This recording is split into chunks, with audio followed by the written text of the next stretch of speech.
Hello and welcome to knowledge zone channel. आज 4 दिसंबर के दिन हम डिस्कस करेंगे पीआईबी के इम्पॉर्टेंट न्यूज़ को।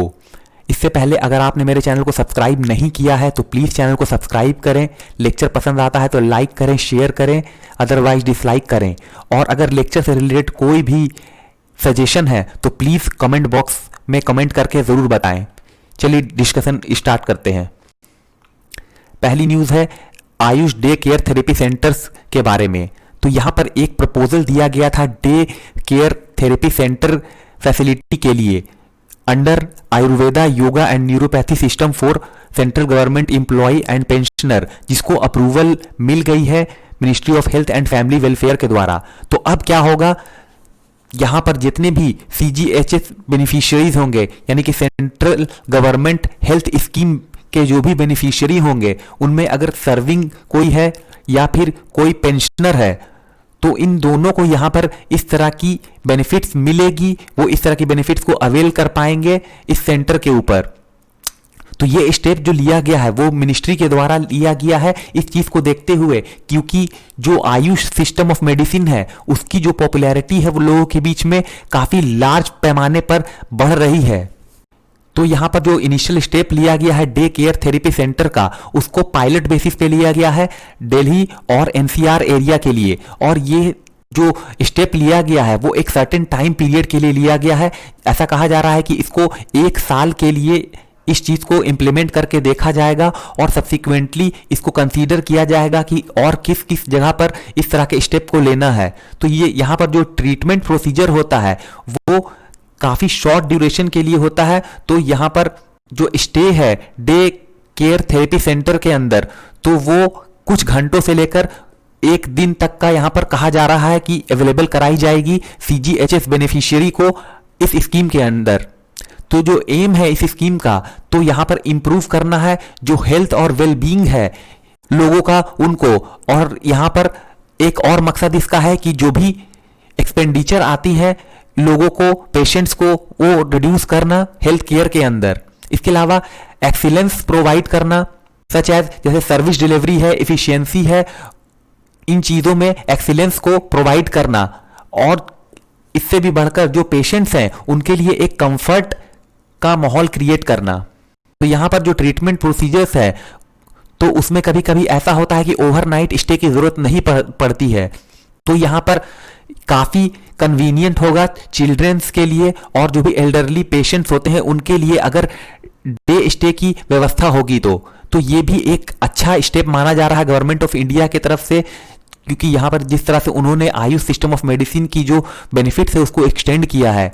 अभी प्रेजेंट जो ट्रीटमेंट जो अप्रूव है, अभी प्रेजेंट में जो वो अप्रूव प्रोसीजर है ट्रीटमेंट का, उसमें पंचकर्मा और अभ्यांगा शामिल है, जिसमें कि ये सारी जो ट्रीटमेंट है वो सिर्फ हॉस्पिटलाइजेशन के थ्रू ही की जा सकती है। तो इसमें जो कॉस्ट आता है वो एक एडिशनल कॉस्ट आता है, जिसमें कि इंडोर रूम चार्जेस पे करने होते हैं, जिसको सेपरेटली पे करना पड़ता है सेंट्रल गवर्नमेंट हेल्थ स्कीम के अंदर। तो जो भी प्रोसीजर कॉस्ट होता है वो तो देना ही होगा, इसके अलावा ये जो एडिशनल इंडोर रूम चार्ज है उसको भी पे करना होगा। तो अगर डे केयर सेंटर की फैसिलिटी प्रोवाइड की जाएगी तो उससे जो कॉस्ट आएगा हॉस्पिटलाइजेशन का वो रिड्यूस होगा। इसके अलावा एक जो सबसे बड़ा बेनिफिट होगा वो पेशेंट की कन्वीनियंस जो होगी वो काफ़ी ज़्यादा उनको हो पाएगी। यहाँ पर आयुष डे केयर सेंटर ने इंक्लूड किया है कम्युनिटी हेल्थ सेंटर सीएचसी को, इसके अलावा primary health centre, dispensary, clinic, polyclinic और इस तरह के जो भी सेंटर हैं जिसको रजिस्टर किया गया है लोकल अथॉरिटी के साथ, तो इन सबको यहाँ पर इंक्लूड किया गया है।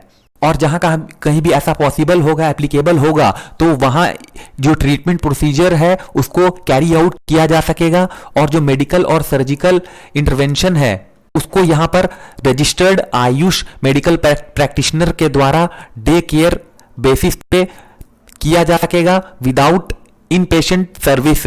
और यहाँ पर जो कंप्लाई किया जाएगा उसके लिए कुछ रिक्वायरमेंट है, जैसे कि जो भी वो प्रैक्टिशनर होगा वो रजिस्टर्ड होना चाहिए आयुष मेडिकल प्रैक्टिशनर के तौर पर। इसके अलावा जो डेडिकेटेड आयुष थेरेपी सेक्शन है वो रिक्वायर्ड होगी। इसके अलावा जो डेली रिकॉर्ड होता है पेशेंट का वो मेंटेन करना होगा, ताकि जो इंश्योरेंस कंपनी होगी उस ऑथराइज्ड रिप्रेजेंटेटिव की वो उसमें इजीली एक्सेसिबल हो सके। इसके अलावा नाब एक्रेडिटेशन और एंट्री लेवल सर्टिफिकेशन की जरूरत होगी प्राइवेट सेंटर के केस में। अगली न्यूज है international financial service centre authority के बारे में। अभी न्यूज में क्यों है, देखिए international financial service centre authority यानी IFSCA, इसने मेंबरशिप ऑब्टेन की है international association of insurance supervisor IAIS की। इसकी डिटेल जान लेते हैं। देखिए इस मेंबरशिप के साथ IFSCA जो है वो एक्सेस कर सकेगा IAIS की ग्लोबल नेटवर्क के साथ, और इसको अब काफी आसानी होगी अपने आइडियाज और इंफॉर्मेशन को एक्सचेंज करने में ग्लोबल रेगुलेटर्स के साथ, जिससे क्या होगा कि जो भी ग्लोबल इंश्योरेंस हब है IFSC में, उसको डेवलप करने में काफी आसानी होगी। अभी करंटली 17 लीडिंग इंश्योरेंस एंटिटी हैं जो कि ऑपरेट होती हैं फ्रॉम गिफ्ट IFSC से, जो कि अंडरटेक करती हैं ऑफशोर इंश्योरेंस और री इंश्योरेंस बिजनेस को। यहां पर जो मेंबरशिप है वो उसको कनेक्ट करने में IFSC के साथ ग्लोबल इंश्योरेंस इंस्टीट्यूशन के साथ काफी लंबा समय लग सकता है, जिससे क्या होगा कि यहां पर IFSC जो है वो ज्वाइंट डेवलपमेंट को फैसिलिटेट कर सकेगी ग्लोबल इंश्योरेंस बिजनेस और अदर ग्लोबल सेंटर्स के साथ। अब जान लेते हैं IAIS के बारे में, यानी कि international association of insurance supervisor के बारे में। इसको एस्टैब्लिश किया गया 1994 में। IAIS का हेडक्वार्टर स्विट्जरलैंड में है और इसकी जो मेंबरशिप है वो वॉलेंट्री लेवल पे है। इसके अलावा जो ये एक वॉलेंट्री मेंबरशिप ऑर्गेनाइजेशन है इंश्योरेंस सुपरवाइजर और रेगुलेटर की फ्रॉम मोर देन 200 जुरिडिक्शन, जो ही कॉन्स्टिट्यूट करता है 97% ऑफ वर्ल्ड इंश्योरेंस प्रीमियम को। इसके अलावा ये एक इंटरनेशनल स्टैंडर्ड सेटिंग बॉडी है जो कि रिस्पॉन्सिबल होती है जो भी इंप्लीमेंटेशन है प्रिंसिपल का, स्टैंडर्ड का और अदर सपोर्टिंग मटेरियल का सुपरविजन के लिए इंश्योरेंस सेक्टर में, उसको असिस्ट करने में और इंप्लीमेंट करने में। तो यहाँ पर जो भी कलेक्टिव एक्सपर्टीज है IAIS की, तो उसके रिकॉग्निशन के लिए IAIS जो है वो रूटीनली कॉल अप जो भी मीटिंग है G20 लीडर्स और other international standard setting bodies के साथ वो रेगुलर बेसिस पे करता रहता है। तो यहाँ पर some of the leading member जो हैं IAIS के, उसमें United Kingdom financial conduct authority, इसके अलावा USA national association of insurance commissioners, USA federal insurance office of the insurance of the United State department of treasury, Singapore monetary authority of Singapore, India से insurance regulatory and development authority of India यानी कि IRDAI भी शामिल हैं। अगली news है India USA ने यहाँ पर MOU साइन किया है इंटेलेक्चुअल प्रॉपर्टी कॉर्पोरेशन में।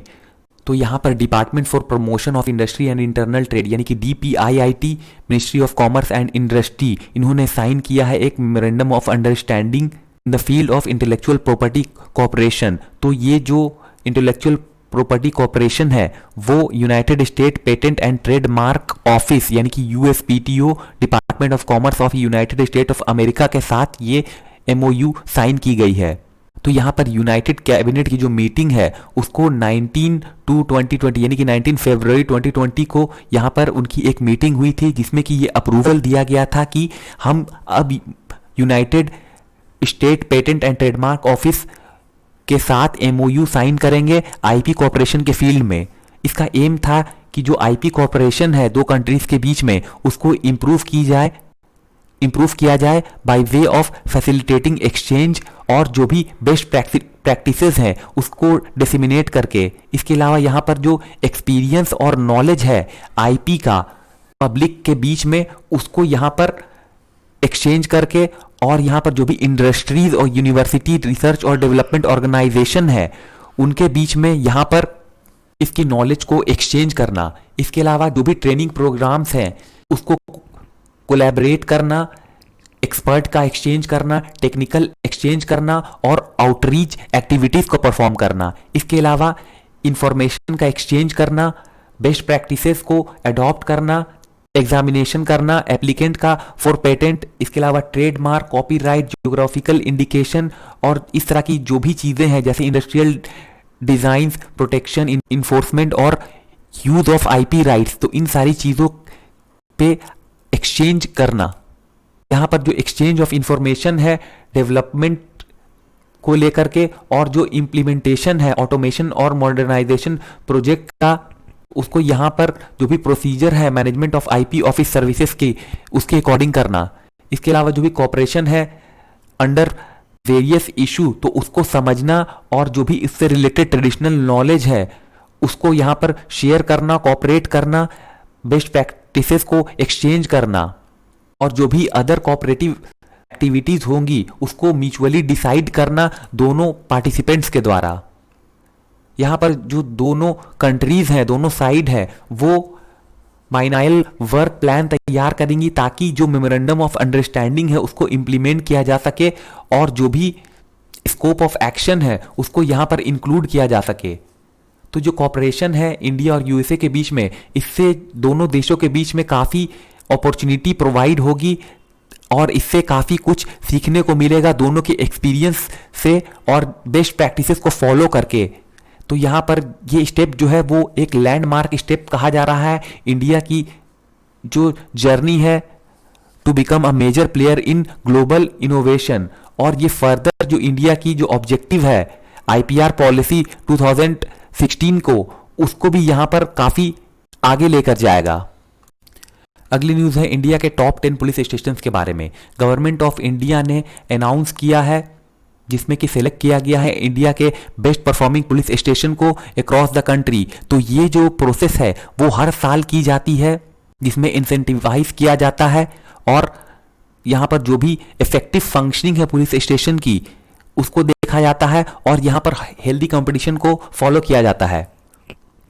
तो यहाँ पर जो टॉप 10 पुलिस स्टेशन कंट्रीज के रहे जो 2020 के अंदर, उसमें मणिपुर का नोंगपोक सेकमई थाना, इसके अलावा AWPS सुरमंगलम सालेम तमिलनाडु से, खारसांग अरुणाचल प्रदेश, झिलमिली छत्तीसगढ़ से, सैंगविम गोवा से, कालीघाट अंडमान निकोबार आइलैंड से, पेकियोंग सिक्किम के ईस्ट डिस्ट्रिक्ट से, कांथ उत्तर प्रदेश से, खानवेल दादर नगर हवेली से, जम्मी कुंटा टाउन तेलंगाना करीमनगर से।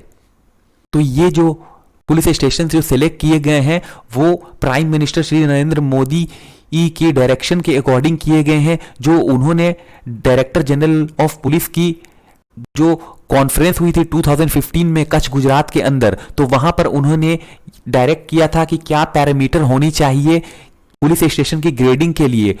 तो वहां पर उन्होंने जो परफॉर्मेंस है उसको असेस करके फीडबैक के बेस पर इस तरह की ग्रेडिंग को करने के लिए कहा था। तो यहां पर जो सर्वे है बेस्ट पुलिस स्टेशन का उसको कंडक्ट किया गया है काफी चैलेंजिंग सर्कमस्टांसेस में, ऐसा होम मिनिस्ट्री ने कहा है, क्योंकि अभी जो सिचुएशन है वो कोविड-19 की सिचुएशन है, जिसमें कि जो रिस्ट्रिक्शन है मूवमेंट को लेकर के वो काफी ज्यादा है। तो यहां पर जो सेंट्रल गवर्नमेंट की जो गाइडलाइंस थी उसके अंदर ये सर्वे किया गया है। तो यहां पर यूनियन मिनिस्टर श्री अमित शाह ने कहा कि ये जो सर्वे किया गया है उसमें मेजॉरिटी ऑफ जो पुलिस स्टेशन है उनको शॉर्टलिस्ट किया गया था 1000 ऑफ पुलिस स्टेशन के बीच में से, जो कि लोकेटेड थे स्मॉल टाउन और रूरल एरिया में। तो इन सब में से चुन करके टॉप 10 रैंक जो पुलिस स्टेशन है उनको यहां पर सामने लेकर आया गया है। इसके अलावा जो ऑब्जेक्टिव था रैंकिंग की, जो ये रैंकिंग की गई है 10 पुलिस स्टेशन की, जिसमें से कि 16,670 पुलिस स्टेशन को यहां पर पूरे कंट्री में सिलेक्ट किया गया through data analysis, direct observation और पब्लिक फीडबैक के अकॉर्डिंग। तो यहां पर जो रैंकिंग कमेंस की गई है, रैंकिंग प्रोसेस, तो वहां पर शॉर्टलिस्टिंग किया गया है बेस्ट परफॉर्मिंग पुलिस स्टेशन का in each state on the basis of कि किस तरह से उन्होंने प्रॉपर्टी ऑफेंस को लेकर के मैटर को एड्रेस किया। उसके अलावा जो क्राइम अगेंस्ट वुमेन था उस मैटर को किस तरह से एड्रेस किया, क्राइम अगेंस्ट वीकर सेक्शन को कैसे यहां पर हैंडल किया गया, missing person, unidentified found person, unidentified dead bodies, इस किस तरह से यहां पर उन सारे मैटर्स को एड्रेस किया गया।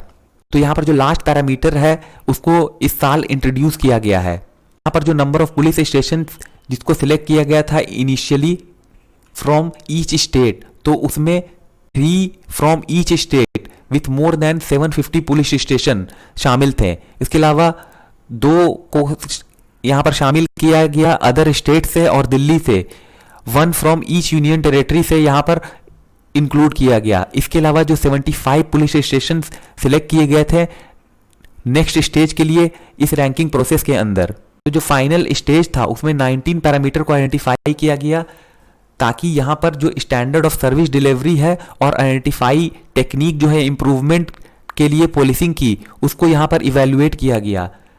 तो इसमें 80% जो वेटेज है वो था ओवरऑल स्कोरिंग के लिए, और जो बैलेंस 20% था वो बेस था इंफ्रास्ट्रक्चर पे पुलिस स्टेशन के, और किस तरह से अप्रोचेबिलिटी है पर्सनल्स की और फीडबैक कैसा रहा सिटीजन का, तो 20% इस पे फोकस था। तो इस तरह से यहाँ पर जो भी ग्रेडिंग है वो की गई है। तो ये थी आज की सारी news. Thank you very much for discussion.